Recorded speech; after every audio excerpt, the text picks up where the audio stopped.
Hi fam, ಇವತ್ತು ನಾವು ಊರಿಗೆ ಹೋಗ್ತಾ ಇದ್ದೀವಿ. ಎಲ್ಲಿ ಏನು ಅಂತ ಹೇಳ್ತೀನಿ, ಬನ್ನಿ ಹೋಗೋಣ. Hi hello fam, welcome back to Suma Naveen Gowda YouTube channel. ನಾವಿವತ್ತು ಎಲ್ಲಿದ್ದೀವಿ ಅಂತಂದರೆ ನಮ್ಮ ಮುತ್ತಜ್ಜಿ ಮನೇಲಿ, ಅಂದರೆ ಅಮ್ಮ ಅವರ ಅಜ್ಜಿ ಮನೇಲಿ. ಏನಕ್ಕೆ ಬಂದಿದ್ದೀವಿ ಅಂತಂದರೆ ಇಲ್ಲಿ ಇದು ಜಾತ್ರೆ ಇದೆ, ಸೊ ಹಾಗಾಗಿ ಬಂದಿದ್ದೀವಿ. ಬನ್ನಿ, ಇನ್ನು ಎಲ್ಲರೂ ರೆಡಿ ಆಗ್ತಾ ಇದ್ದಾರೆ. ರೆಡಿ ಆದಮೇಲೆ ಜಾತ್ರೆಗೆ ಹೋಗ್ತೀರಿ, ತೋರಿಸ್ತೀನಿ. ಇವಾಗ ರೆಡಿ ಆಗ್ತಿದ್ದಾರೆ, ಯಾರ್ಯಾರು ಏನೇನು ಮಾಡ್ತಾವ್ರೆ ನೋಡ್ಕೊಬರೋಣ. ಹಂಗೆ ಬನ್ನಿ. ಅಂದರೆ ನಮ್ಮ ಮುತ್ತಜ್ಜಿ ಇವರು ಎಲ್ಲಜ್ಜಿ ಮುಖ ತೋರ್ಸು. ನಮ್ಮಜ್ಜಿ ಬ್ಲಾಗ್ ಇದು ಮಗನೆ, ಇವಳು ಡಾಲಿ, ಇದು ನನ್ನ ಮಗಳು ಚಾರಿಷಾ, ಎಲ್ಲ ಮಗನೆ.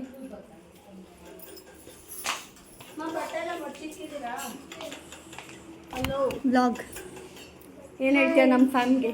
ಏನು ಹೇಳೋಣ? ಎಲ್ಲರೂ ಬೇಗ ಬಂದು ಸಬ್ಸ್ಕ್ರೈಬ್ ಮಾಡಿ, ಲೈಕ್ ಮಾಡಿ, ಶೇರ್ ಮಾಡಿ.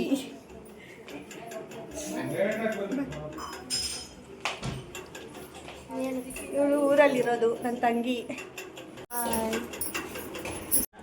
ಹಾಯ್ ಮಾಡಿ. ಹಾಯ್. ಮಗಳದ್ದು ಇವಾಗ ನಿದ್ದೆಯಿಂದ ಎದ್ಲು.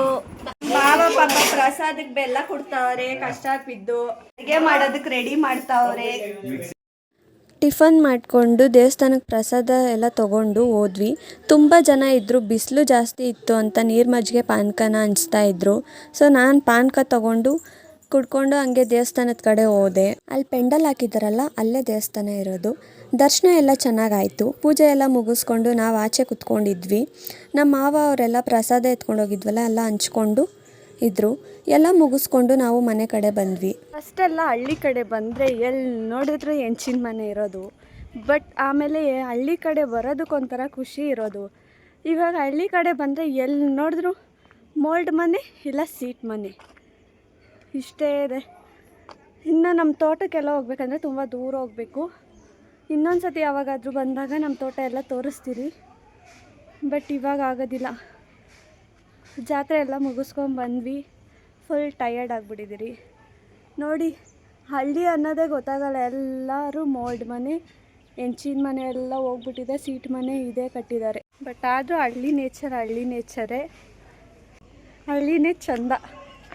ಆವಾಗ ಒಂದೊಂದು ಸತಿ ಬಂದೋದ್ರೂ ಚೆನ್ನಾಗಿರುತ್ತೆ ಹಳ್ಳಿ ಕಡೆ. ಆಮೇಲೆ ರೀಲ್ಸ್ ಮಾಡಿಕೊಂಡು ಸ್ವಲ್ಪ ಹೊತ್ತು ರೆಸ್ಟ್ ಮಾಡಿ ಜಾತ್ರೆಯಲ್ಲಿ ಮಕ್ಕಳಿಗೆ ಆಟ ಸಾಮಾನು ತೊಗೊಬಂದಿದ್ವಿ. ಎಲ್ಲ ಪ್ಯಾಕ್ ಮಾಡಿಕೊಂಡು ನಮ್ಮ ದೊಡ್ಡಪ್ಪ ಮತ್ತು ಅಜ್ಜಿಗೆ ಎಲ್ರಿಗೂ ಬಾಯಿ ಹೇಳಿಬಿಟ್ಟು ಮನೆ ಬಿಟ್ರಿ. ನಮ್ಮ ದೊಡ್ಡಮ್ಮಂಗೆ ಹುಷಾರಿರಲಿಲ್ಲ, ಅವ್ರ ಅಮ್ಮ ಮನೇಲಿದ್ದರು. ಸೊ ಹಂಗೆ ಹೋಗ್ತಾ ಅವ್ರನ್ನೂ ನೋಡಿಕೊಂಡು ಮನೆಗೆ ಹೋಗೋಣ ಅಂತ ಹೋದ್ವಿ. ಇವಾಗ ನಮ್ಮ ದೊಡ್ಡಮ್ಮ ಮನೆಗೆ ಹೋಗ್ತಾ ಇದ್ದೀವಿ ಊರಿಂದ ಬಂದು. ಫೈನಲಿ ನಮ್ಮ ದೊಡ್ಡಮ್ಮ ಮನೆಗೆ ರೀಚ್ ಆದ್ವಿ. ಇದು ಬಂದು ಹೆಂಚಿನ ಮನೆ, ಮೇನ್ ಡೋರ್. ಮತ್ತು ಇದರಲ್ಲಿ 2 ರೂಮ್ ಥರ ಇದೆ. ಬಟ್ ಅದರಲ್ಲಿ ರೂಮು, ಹಾಲು, ಅಡುಗೆ ಮನೆ ಎಲ್ಲ ಇದೆ. ಬ್ಯಾಕ್ ಸೈಡ್ ಒಂದು ಡೋರ್ ಇದೆ. ಮತ್ತು ಇದು ಬಂದು ತೊಟ್ಟಿ ಮನೆ ಅಂತ ಹೇಳ್ತಾರೆ, ಗೊತ್ತಾ? ಗ್ಯಾಪ್ ಇರುತ್ತೆ ಸೆಂಟ್ರಲ್ಲಿ, ಇದು ತೊಟ್ಟಿ ಮನೆ. ಮತ್ತು ಅಟ್ಟ ಎಲ್ಲ ಇದೆ ಇದರಲ್ಲಿ, ಅಂದರೆ ಫುಲ್ಲು ಹಳೇ ಕಾಲದ ಮನೆ ಇದು. ಆ ಮನೆಯಲ್ಲಿ ಒಂದು ಹಳೇ ಪೆಟ್ಟಿಗೆ ಇತ್ತು. ಆ ಪೆಟ್ಟಿಗೆಯಲ್ಲಿ ಏನೈತೆ ತೋರಿಸ್ತತ ಅಂತ ಮಕ್ಕಳೆಲ್ಲ ತುಂಬ ಹಠ ಮಾಡ್ತಾಯಿದ್ರು, ನೋಡಬೇಕು ಓಪನ್ ಮಾಡಿ ಅಂತ. ಆವಾಗ ನಮ್ಮ ತಾತ ಸರಿ, ಇನ್ನೇನು ಮಕ್ಕಳೆಲ್ಲ ಕೇಳ್ತಿದ್ದಾರಲ್ಲ ಓಪನ್ ಮಾಡೋಣ ಅಂತ ಓಪನ್ ಮಾಡಿದ್ರು. ಕೀ ತೊಗೊಬಂದು ಓಪನ್ ಮಾಡಿದ್ರು. ತುಂಬ ಟೈಟಾಗಿತ್ತು, ಜೋರಾಗಿ ಎಳೆದ್ರು. ಅದಾದಮೇಲೆ ಆ ಪೆಟ್ಟಿಗೆ ಒಳಗಡೆ ಒಂದು ಡ್ರಾ ಇತ್ತು. ಆ ಡ್ರಾ ಒಳಗಡೆ ಒಂದು ಕೀ, ಆ ಕೀ ಎತ್ಕೊಂಡು ಓಪನ್ ಮಾಡಿದ್ರು. ಓಪನ್ ಮಾಡಿದ್ರೆ ಅದರಲ್ಲಿ ಏನಿರಲಿಲ್ಲ, ನಮ್ಮ ತಾತ ಅವ್ರದ್ದು ಆಸ್ತಿ ಪತ್ರ ಮತ್ತು ದೇವಸ್ಥಾನದ್ದು ಕಿರೀಟ, ದೇವ್ರದ್ದೊಂದು ಕಿರೀಟ ಇತ್ತು. ಯಾರ್ದು ತಾತ ಈ ಕಿರೀಟ ಅಂತ ಕೇಳಿದಾಗ ನಮ್ಮ ತಾತ ಹೇಳಿದ್ರು, ನಮ್ಮದೊಂದು ದೇವಸ್ಥಾನ ಇದೆ, ಆ ದೇವ್ರದ್ದು ಕಿರೀಟ ಇದು ಅಂತ ಹೇಳಿದ್ರು. ಸರಿ ತಾತ, ದೇವಸ್ಥಾನ ತೋರಿಸಿ ಅಂತಂದಿದ್ದಕ್ಕೆ ದೇವಸ್ಥಾನ ತೋರ್ಸೋಕ್ಕೆ ಕರ್ಕೊಂಡೋದ್ರು. ನಾವು ದೇವಸ್ಥಾನ ನೋಡೋಕ್ಕೆ ಹೋದಾಗ ಫುಲ್ ಕತ್ಲೆ ಇತ್ತು. ಎಷ್ಟಾಗುತ್ತೋ ಅಷ್ಟು ಆಲ್ಮೋಸ್ಟ್ ಕವರ್ ಮಾಡಿದ್ದೀನಿ. ಏನಾದರೂ ಕಾಣಿಸಿಲ್ಲ ಅಂದರೆ ಬೇಜಾರು ಮಾಡ್ಕೋಬೇಡಿ. ಓಪನ್ ಮಾಡಿ ಒಳಗಡೆ ಹೋದ್ವಿ. ಅಲ್ಲಿ ಬಂದು ಶಿವ ದೇವಸ್ಥಾನ ಇರೋದು, ಶಿವ ಟೆಂಪಲ್ಲು. ಆ ಕಿರೀಟ ಬಂದು ಈ ದೇವ್ರದ್ದು. ಈ ದೇವಸ್ಥಾನನ ಕಟ್ಟಿ 68 ವರ್ಷ ಆಯ್ತಂತೆ. ದೇವಸ್ಥಾನ ಎಲ್ಲ ನೋಡಿಕೊಂಡು ಮನೆಗೆ ಬಂದ್ವಿ. ಅಲ್ಲಿ ಒಂದು ಸೀಕ್ರೆಟ್ ರೂಮ್ ಇತ್ತು. ಅದೇನಪ್ಪ ಸೀಕ್ರೆಟ್ ರೂಮ್ ಅಂತ ಹೇಳ್ತೀನಿ ಬನ್ನಿ. ಅದನ್ನು ಓಪನ್ ಮಾಡಿ ಒಳಗೆ ಹೋದ್ವಿ. ಫುಲ್ ಕತ್ಲೆ. ಅಲ್ಲಿ ಏನಂದರೆ ಯೂಸ್ ಮಾಡ್ದಿಲ್ದಿರೋ ವಸ್ತುಗಳನ್ನೆಲ್ಲ ಇಟ್ಟಿದ್ರು. ಆಮೇಲೆ ಡಿಫ್ರೆಂಟ್ ಟೈಪ್ಸ್ ಆಫ್ ಮಡಿಕೆಗಳಿದ್ವು. ಆಮೇಲೆ ಅಲ್ಲೊಂದು ಡೋರ್ ಇತ್ತು. ಆ ಡೋರ್ ಓಪನ್ನೇ ಆಗ್ತಾ ಇರಲಿಲ್ಲ. ಏನಿರ್ಬೋದಂತ ತುಂಬ ಕ್ಯೂರಿಯಾಸಿಟಿಯಿಂದ ನೋಡಿರ್ತೀರಲ್ಲ, ಏನೂ ಇಲ್ಲ. ಇದು ಟೆರೆಸ್ಸು. ಸೊ ಟೆರೆಸ್ ಮಾಡಿ ಮೇಲೆ ಬಂದಿದ್ದೀರಿ. ಇದು ಒಂದು ಆಫ್ ಬಂದು ಮೋಲ್ಡ್ ಇದೆ, ಆಫ್ ಬಂದು ತೊಟ್ಟಿ ಮನೆ ಇದೆ.